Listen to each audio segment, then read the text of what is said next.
Hello guys, so we're going to continue from where we left.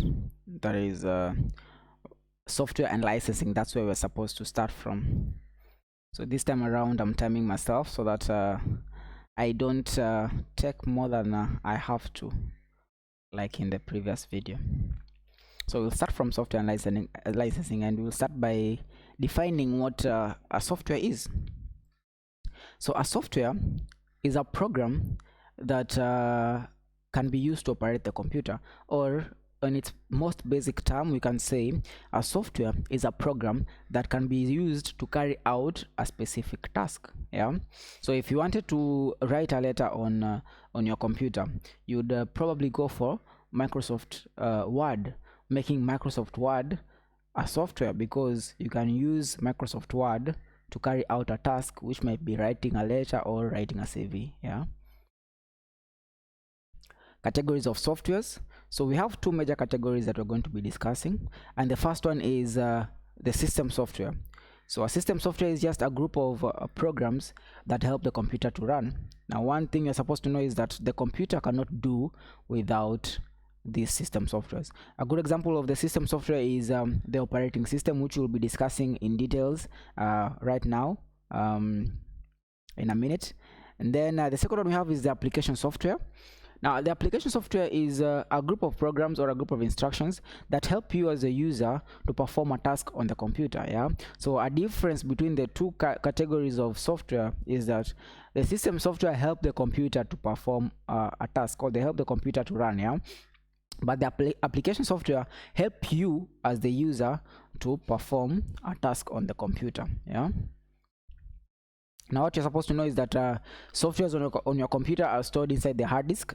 When you buy them from the shop, you'll find them stored in the CDs or DVDs. Yeah, but for you to be able to run them on your computer, it's instructions. Some of these files, yeah, for the software have to be loaded to the RAM so that they can be executed by the CPU. Yeah, so in case you wanted to run a software on your computer, its instructions have to be loaded to the random access memory, which we had discussed in the last lesson, for them to be executed by the CPU. Yeah, and then we're saying that in addition, all software that can be accessed online are termed to as cloud-based softwares. Yeah. Now, this is the operating system as a topic itself. Now, what is an operating system? Yeah, we had said that it's a good example of a system software, but what is it on its own? Now, an operating system is basically a program that manages all the functionalities of the computer. Yeah, so the computer cannot do without an operating system. That's why whenever you're buying a computer or a laptop, the computer or the laptop has to be installed. An operating system has to be installed inside the laptop or the computer for it to be able to be put to use. Yeah, or whenever you can never get a phone or a smartphone that doesn't have an operating system. Yeah, that you will not be able to use it if it doesn't have an operating system. That is the phone. And in the case of the laptops and the desktop, whenever you buy one that doesn't have an operating system, you have to start by installing the operating system for you to be able to use the laptop or the desktop that you're either buying. Yeah, a good example of operating systems that we use. So we use three major operating systems. Yeah, the first one is Microsoft Windows operating system. So it is the Windows operating system, which is a product of Microsoft. Then we have the Macintosh operating system, which is a product of Apple. Then you have the Linux. So those are the three operating systems that are widely used. Yeah, and you're saying that modern operating systems usually come with the graphical user interface feature. Yeah, the GUI. Yeah, can call it the GUI also. So basically, the graphical user interface is a feature that allows you to interact easily with your computer. Yeah, so you can give instructions to your computer by a mouse click. You can give instructions to your computer with a button, or you can just choose an option from a menu and give a specific instruction to the computer. Yeah, so that's what you're calling the graphical user interface feature. And all, or if not most of these modern operating systems use these features just to allow them to be used easily by the users. Yeah. Now, apart from the 3 operating systems that we had talked about, those are operating systems for computers, yeah. But apart from the computers, we have operating systems for smartphones. We have operating systems for mobile devices, yeah. And in this case, we're talking about the smartphones and the tablets, yeah. Now, a good example of operating systems for our mobiles, we have the Apple iOS and we have the Google Android belonging to Google, and then the iOS belonging to Apple, yeah. So I was saying that even the smartphones cannot run if they don't have the operating system. So they are very important to these devices of ours. Now we are saying that the mobile operating systems don't come with as many features as we can have for our computers, but still they allow us to do a lot of things, like watching movies, browsing the web, managing calendars, and playing games, yeah. Now we also have examples of applications that we can talk about, and before we get to that, I just want to mention that when we talk about these applications, we are specifically mentioning the application softwares, yeah. So we are just going to be talking about examples of application softwares that we have, yeah. And the first one that we are going to talk about is the office productivity applications, yeah. Now, the office productivity applications mostly are used in the offices, like the name suggests, to maybe write letters, to store records, yeah. Like we can write letters using Microsoft Word, we can store records using Microsoft Access, yeah. So those are office productivity applications, yeah. And we have communications applications. These allow us to communicate. We have Skype or Zoom as an example of those applications that we can use to communicate. We use Zoom every Tuesdays and Thursdays. And we also have social networking applications. Now this one brings in all the social networking apps, all these applications that we use for socializing, yeah. Facebook, Twitter, and LinkedIn. We also have we have TikTok. We use TikTok for sharing videos, and yeah, we can put it as part of the social networking applications, yeah. The fourth one that we have is the media applications, and we're saying that this we use these media applications basically to view or listen to media, yeah. A good example is the Windows Media Player. We have the iTunes. We also have the VLC, yeah. We also have design applications, and that is another good example of application software. Now the design applications are most of the time used, okay, they are used generally to play around with images, yeah. So we have Photoshop that we can use to maybe add effects to an image, to apply filters on an image, yeah. We have GIMP, or we can also use design applications for publishing, like InDesign, yeah.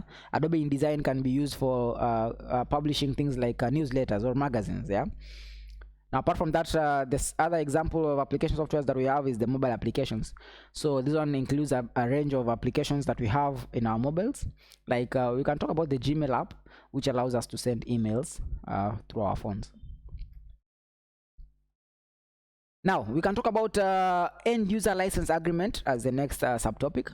Now basically the end user license agreement is just an agreement that you as the user have to agree to in order for you to be able to maybe install a particular software on your computer.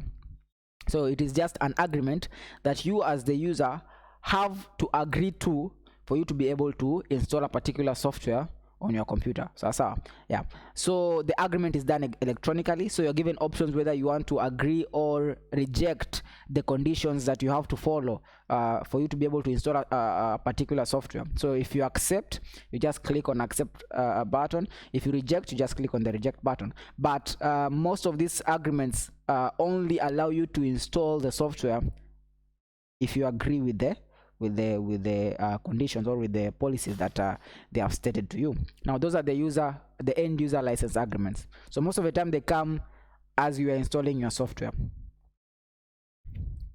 Types of software licensing, yeah. Now we have a number of software licenses that we can talk about. Number one, we have the proprietary. Now this one comes with all the softwares that are for sale, yeah. So this agreement or this license allows you, or it gives you the right to use the software at a condition that maybe you don't modify or share that software, yeah. So that if the others also have to purchase it from the shop, yeah. So the proprietary license is just a license that gives you the rights as the user that to use a particular software under the conditions. Maybe they can be more than the ones that I've just mentioned, modification and sharing. So you can have more than those the ones that I've mentioned, modification and sharing. You can have other conditions that you have to accept. You have to accept for you to be able to install that particular software that you've purchased. So the proprietary license comes with these softwares that we buy from the shops. Yeah, so they just allow us, they give us the condition that we can either not modify or share that software for us to be able to use it. Yeah, so when we accept that agreement, now we can install the software and use it. We also have the open source license. Now this license allows us to enhance or develop a particular software even if it doesn't belong to you. So once you've gotten that software, as long as it has the open source license, that means that you can modify it or you can enhance it how you want. Yeah. Then we have the trial version software license, that is not software. So these are license that allows the user rights to a particular or to use a particular software for a certain period of time, after which that software has to be purchased, yeah, for you to be able to continue using it. So the trial version license just allows you the right to use a particular software for a specific period of time, after which you have to purchase the software for you to be able to continue using that particular software. Yeah. So the period of time can either be a month or 3 months, depending on the software itself. We also have the shareware. So these are license that makes a software free of charge to users, though the functionalities of the free software may be limited. Yeah. So the additional features are brought to you after you've gotten the paid version of that software.